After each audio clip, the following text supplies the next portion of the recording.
on it. I guess if you see one of the nests, I mean, you report it, don't you? Or you can try and destroy it yourself, I guess. Maybe better to report it, just in case they do spread. Anyway, all right, coming up, we have got the Mighty Challenge coming up, 1300 800 222 if you'd like to play. Text 0467 922 702 if you'd like to give us a call, 1300 800 222 or text 0467 922 702. We shall commence the challenge, the Mighty Challenge, straight after the latest news. Weekday mornings, David Bevan. Peter Malinowskis joins us. Why does it take the Premier on a radio station to sort this out? David Bevan, weekday mornings on ABC Radio Adelaide.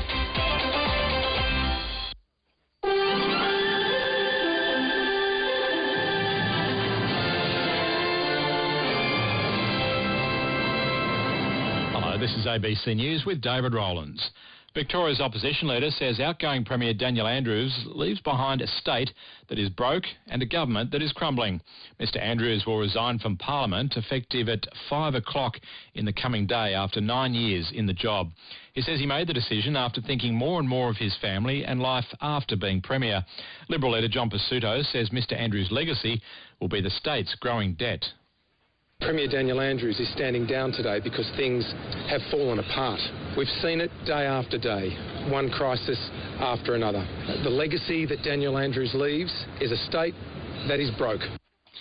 Meantime, Deputy Premier Jacinta Allen has confirmed she will be running for the top job when the Labor caucus meets in the day ahead. NDIS Minister Bill Shorten says the government will crack down on provider compliance within the scheme. It comes after a Four Corners report revealed unlawful practices used against children with autism and intellectual disabilities by a controversial NDIS-funded therapy service.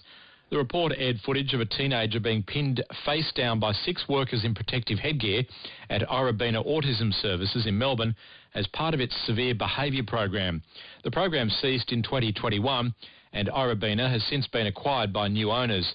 Bill Shorten says the NDIS regulator is aware of the issues raised in the program.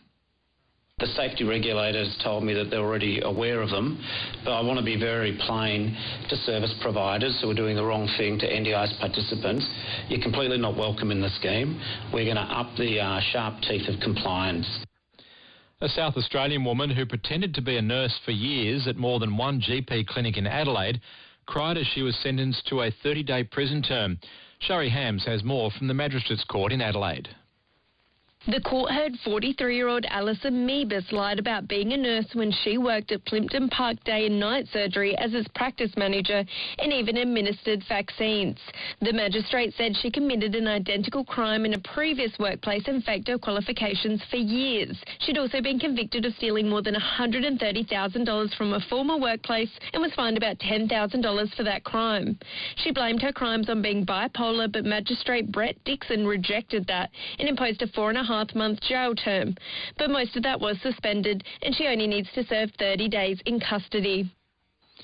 A top US aid official has called for international access to Azerbaijan's Nagorno-Karabakh region, describing the testimonies of ethnic Armenians fleeing the disputed territory as harrowing. Speaking on the Armenian border with Azerbaijan, Samantha Power said the US will be providing close to $18 million in humanitarian assistance. Armenian officials now say at least 19,000 Karabakh Armenians have fled. Ms. Power says there are tens of thousands of ethnic Armenians who are living in Karabakh in very vulnerable conditions.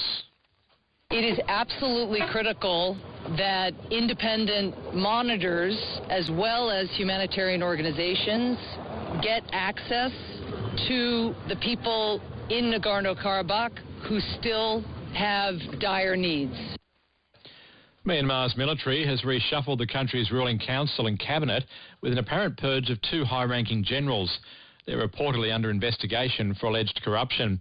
The military's top ruling body has directed 4 reshuffles since the army seized power from Aung San Suu Kyi's elected government more than 2.5 years ago. The country has been in turmoil since then, with widespread armed resistance to army rule. Turning to sport, and Penrith forward Liam Martin says it would be incredible if the club could win 3 NRL premierships in a row. The Panthers will attempt to achieve the feat when they face Brisbane in Sunday evening's grand final at Stadium Australia in Sydney. The last side to win 3 straight titles was Parramatta in 1983 under the coaching of Jack Gibson. Martin says it would be special for his club. It'd be incredible. You know, it's just rare to get one, so to have the opportunity to sort of get 3 would be, you know, I couldn't even tell you how much it would mean, not just to us, but also the community and all our families and everyone behind us. And South Australian football is mourning the passing of Jeff Motley, one of the most decorated players in the state's history. Motley was a key figure in Port Adelaide's greatest era when the Magpies won a record 6 premierships in a row during the 1950s. In 14 seasons with Port Adelaide, he was part of 9 premierships, including 4 as captain. He passed away on Monday at the age of 88, following a short battle with illness. This is ABC News.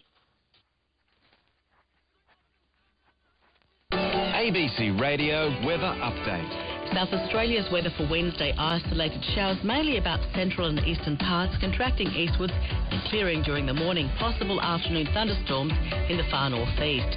19 for Port Lincoln, Port Pirie and Renmark 23, Mount Gambier 17, and for Adelaide 21 after a low of 10.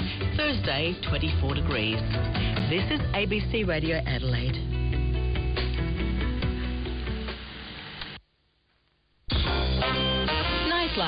Nightlife With Phillip Clark on ABC Radio.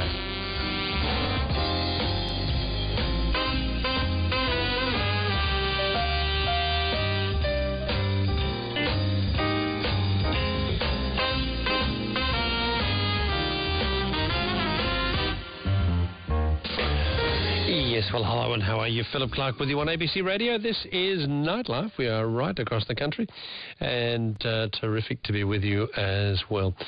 1300 800 222, text 0467 22702.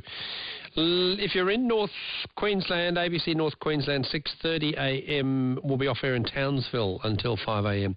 So just use the digital services, and the ABC Midwest and Wheatbelt 531am.